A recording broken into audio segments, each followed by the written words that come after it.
Welcome all of you. तो आज chapter 8 motion का नेक्स्ट पार्ट लेके आए हैं। पार्ट नंबर है ये 9। तो यहाँ देखिए, एक समान वृत्तीय गति को एक उदाहरण देकर समझाइए। एक समान वृत्तीय गति क्या है? तो यहाँ पर देखो, ये वृत्त है एक, कोई एथलीट है, मान लो इस पॉइंट, कोई ये ए पॉइंट मान लेते, इससे स्टार्ट करता है, रन करता है यहाँ पर इसके सर्किल पर, तो ऐसे घूमता है। तो ये कैसे कहते हैं हम? ये वृत्तीय पथ पर घूम रहा है।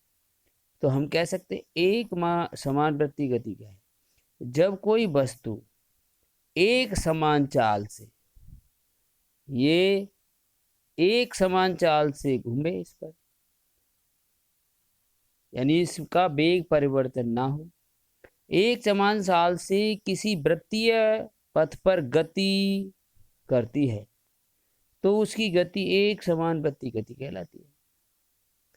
यानी यदि कोई वस्तु एक समान चाल से वृत्तीय पथ पर गति करती है, ऐसे घूम रही है, जैसे इसकी चाल मान लो 20 मीटर प्रति सेकंड है, तो 20 मीटर प्रति सेकंड से ही चले तो इसकी जो चाल है एक समान वृत्तीय गति कहलाएगी।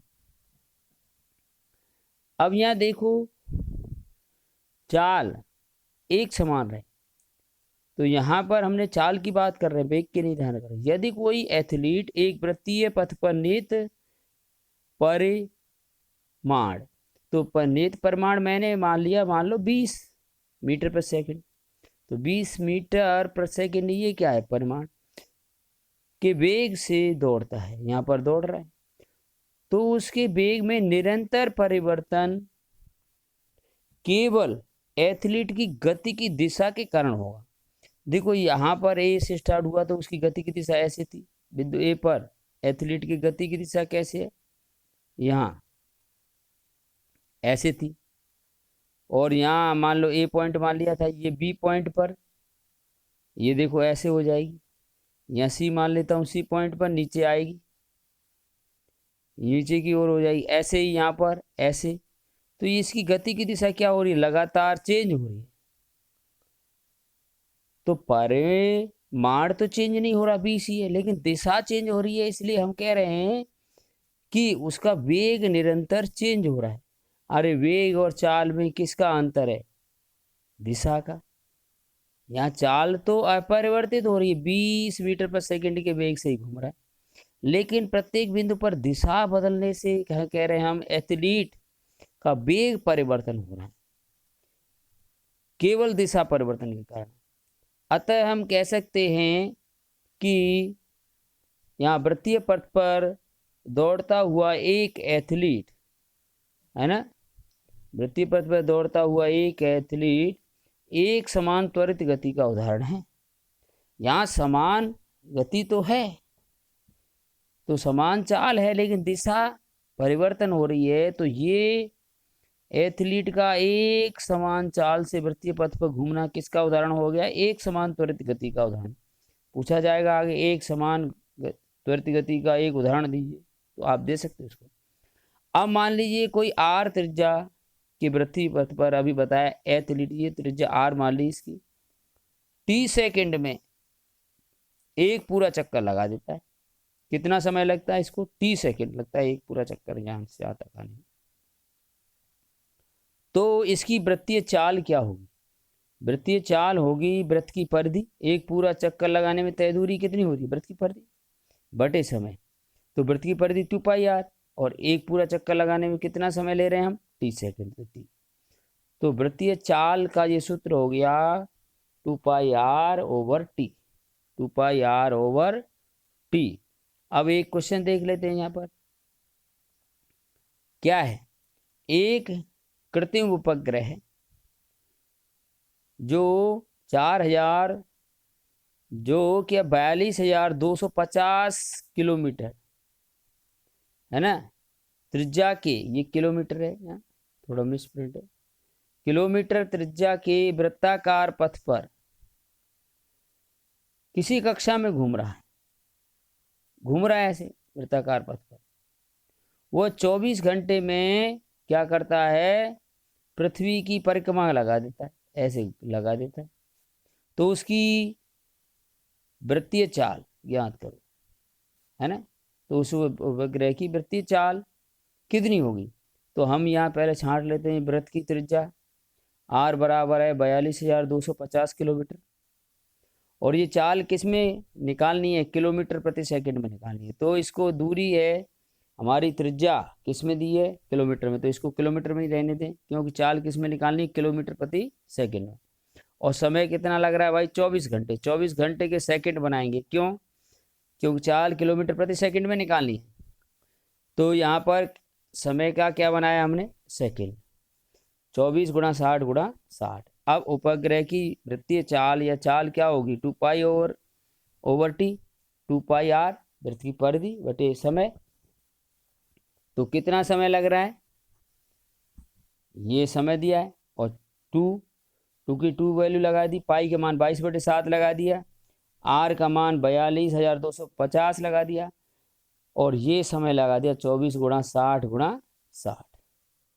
अब मैंने क्या करा है, इसको 2 से 24 को काट दिया है, पहले 12 बार, फिर 2 से 12 को 6 बार, और 22 को 11 बार। अब क्या किया है हमने, 11 और 42,250, तो इसमें 0 से 1 0 काट लिया था, तो ये 4,225 का 11 से गुणा करेंगे, और 42 का 360 से गुणा करेंगे, तो ये आएगा तुम्हारा 46,475 बटे 15,120। अब इसका भाग दे दिया, तो ये उत्तर आ गया तुम्हारा कितना, 3.074 किलोमीटर प्रति सेकंड।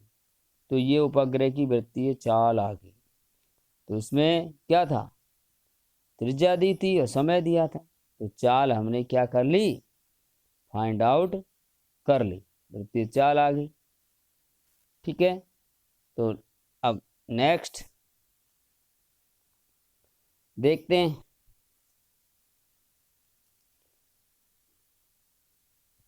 यहां तक क्लियर है ना सभी का, आगे चलते हैं नेक्स्ट पेज पर। अब और क्वेश्चन लेते हैं। एक क्या है,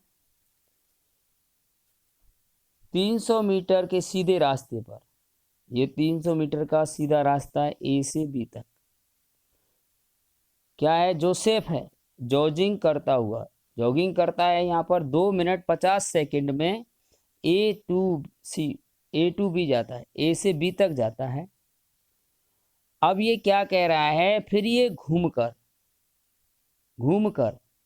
1 मिनट में 100 मीटर पीछे आ जाता है, फिर यहाँ घूमकर वापस आ गया यहाँ सी पर, 1 मिनट में सी पर पहुंचता है। तो जोसेफ की औसत चाल और औसत वेग निकालने, कहां पर, एक तो ए से बी तक, और दूसरा निकालना ए से सी तक। पहले यहां से यहां तक, फिर ए से सी तक पूरा। तो यहां पर हम क्या करें, औसत चाल और औसत वेग में अंतर क्या है, औसत चाल होती है कुल तय दूरी बटे कुल समय, और वेग होता है विस्थापन बटे समय। तो ये चीज निकालनी है यहाँ पर। तो हम सबसे पहले ए से बी की बात करते हैं। तो ए सिरे से बी सिरे तक जाते हैं, ए से बी तक गए हम, ए से बी तक, तो तय दूरी कितनी हुई, 300 होगी ए से बी तक की दूरी, सीधी मार्ग पर गया है, और ए से बी तक का विस्थापन भी क्या है, 30 ही है, क्योंकि सीधी दूरी नापते, विस्थापन क्या है, प्रारंभिक और अंतिम बिंदु के बीच की न्यूनतम दूरी। तो ये तो यहाँ पर दूरी भी 300 है, और विस्थापन भी कितना है, 300 ही है। तो ए से बी तक चाल और वेग क्या है, दोनों ही बराबर आएंगे, देखते हैं। तो ए से बी तक क्या होगा, या निकाल रहे हैं औसत चाल, कुल तय दूरी बटे कुल समय। अब कुल तय दूरी कितनी है, 300, कुल समय कितना है, 2 मिनट 50 सेकंड लगे थे ए से बी तक जाने में। तो 2 मिनट के 120 सेकंड और 50 सेकंड 170 सेकंड, 170 का भाग दे दिया इसमें, 0 से 0 काट के, 17 का 30 में भाग दिया, 1.76 मीटर पर सेकंड आ गया। औसत वेग, कुल विस्थापन, तो विस्थापन भी ए से बी तक कितना है, 300 ही है, तो 300/170, ये भी उतना ही आएगा। दोनों यहाँ पर बराबर आ गए। लेकिन अब बात करें कहाँ से, ए से सी तक की, तो ए से सी तक का मतलब है पहले ए से बी तक गया, ए से बी गया है और बी से वापस यहाँ आया है 100 मीटर लौट के, कितना, सी पर। तो कुल तय दूरी तो 300 ये होगी ए से बी तक की, और 100 ये होगी, 400 होगी। कुल तय दूरी कितनी होगी, 400। लेकिन कुल विस्थापन कितना होगा, ये होगा ए से सी तक का। भाई ए से सी तक का विस्थापन क्या है, ए और बी सी के बीच की न्यूनतम दूरी, तो ये ए सी, तो ए सी कितनी है, ये पूरी 300 है और ये 100 है, तो ये 200 होगी ए सी। तो कुल यहाँ पर विस्थापन कितना आ रहा है, 200 आएगा। तो औसत चाल कहाँ से निकाल रहे हैं, अब ए से सी तक की औसत चाल निकाल रहे हैं, ए से सी तक की। तो 400 कुल तय दूरी बटे कुल समय, समय ए से सी तक का समय कितना है, ए से सी तक का समय हो गया 170, तो वो सेकंड हो गए बी तक के, और 1 मिनट वापस आने में लगा था, तो कितने हो गए कुल समय, 230 सेकंड। अब इसमें 230 का भाग देंगे, 0 से 0 कट गया, 23 का भाग दिया 40 में, 1.74 मीटर पर सेकंड आ गया। अब ऐसे ही हम निकालेंगे कुल विस्थापन। अब कुल विस्थापन निकालेंगे तो यहाँ लिखेंगे विस्थापन बटे कुल समय। अब विस्थापन 200 है, 200 बटे कुल समय 230, काट दिया। अब क्या किया हमने, 23 का 20 में भाग दिया, तो 0.87 मीटर पर सेकंड आ गया। तो ये क्या है, इसका औसत वेग आ गया। तो thank you, have a nice day. मिलते हैं नेक्स्ट वीडियो में, आज के लिए इतना ही। आप जब वीडियो देखते हैं इस चैनल को सब्सक्राइब कर लें और लाइक कर दें, इससे अगली नेक्स्ट वीडियो आपको वहीं मिल जाया करेगी। Thank you.